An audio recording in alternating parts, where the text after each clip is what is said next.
Hello everyone, and what a volatile couple of days it's been in markets, and I don't think the volatility is completely behind us.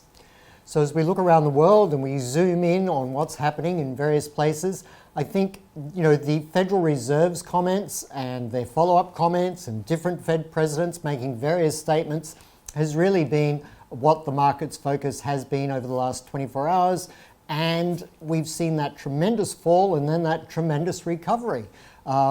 I was warning of, be careful because the downside could continue, and then you just get this remarkable bounce back. I think that bounce back is a lot of the true believers in the bull market, if you like, who've really decided that you just buy any dip no matter what.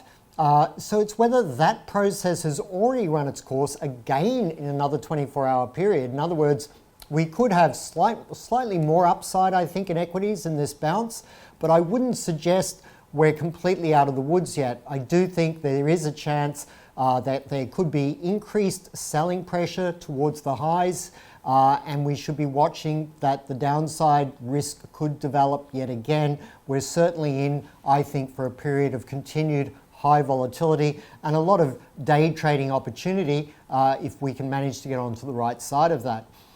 In terms of economic data, I first wanted to show you the New Zealand sentiment index. And, the headlines were, look, it's the highest in 2 years or in the last several months.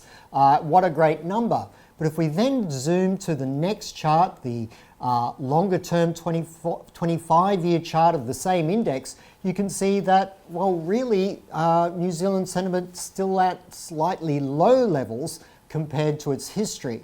And I'm just trying to highlight that we're going to see this sort of thing happening in the economic data all the time, where it's the biggest number in 4 months, it's the biggest number in a year, but it doesn't mean that it's a boom economy. It means we're getting back towards more reasonable levels. Also, over in the US, in the last 24 hours, we've seen the Chicago Fed Activity Index come out, and it's a slight bounce. It's slightly good, but it's certainly nothing to get overly excited about. And along with a whole run of other economic data, it looks like the post-pandemic euphoric stimulus bounce that the United States was having has probably run its course. Moving over to Australia, the retail sales number for Australia came out yesterday. Very low number, 0.1%. Disappointed a lot of economists in Australia. And again, it's showing, yes, there have been these moments of catch-up spending coming out of lockdown, particularly in Victoria. But for the country as a whole, things have settled over the last few months relative to what they were last year. And still, retail sales have that rollover effect look about them. So retail sales are saying that the Australian economic boom phase is also over. Moving on to price action now, I thought I'd show you the Apple chart.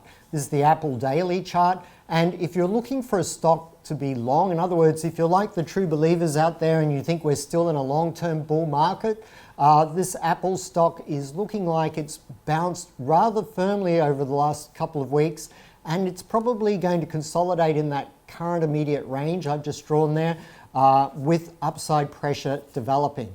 That will be particularly strong if we are in a broad market, bull market still. And that remains to be seen given the recent volatility we've had. Moving along to the S&P 500, you can see that collapse day, which looked like the end of the world was beginning, and then one of the biggest rallies in response to that. But please note, we've gone back to where we were, but we're still down from the highs, and that's why I've suggested a little bit of caution that the stock market may not be out of the woods as such just yet. Moving on now to the Australian market, nice uptrend sort of structure there. Again, that big day collapse, but notice about the Australian market, it's only recovered about half of the previous day's fall.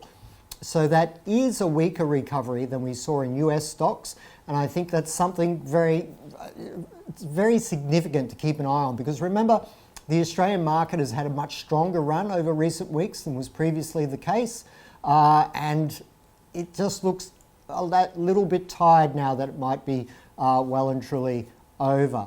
On to the Australian dollar, and the Australian dollar I've been pointing out for some time had downside risk.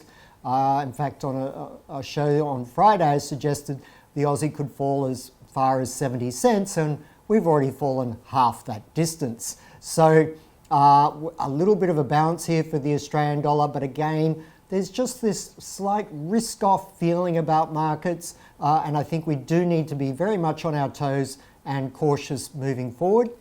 That's about it all from me for the moment.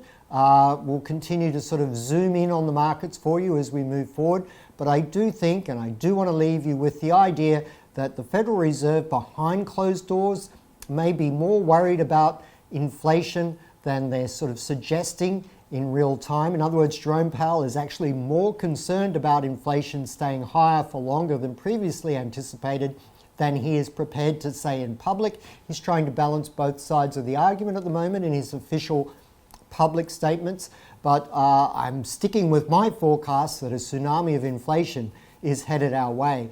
And if the Federal Reserve and other central banks, the RBA, are slow to respond to that, we could end up with an even bigger economic challenge ahead of us in the next 1 to 3 years if inflation is allowed to get out of control. Thank you very much, and this has been Clifford Bennett from ACY Securities.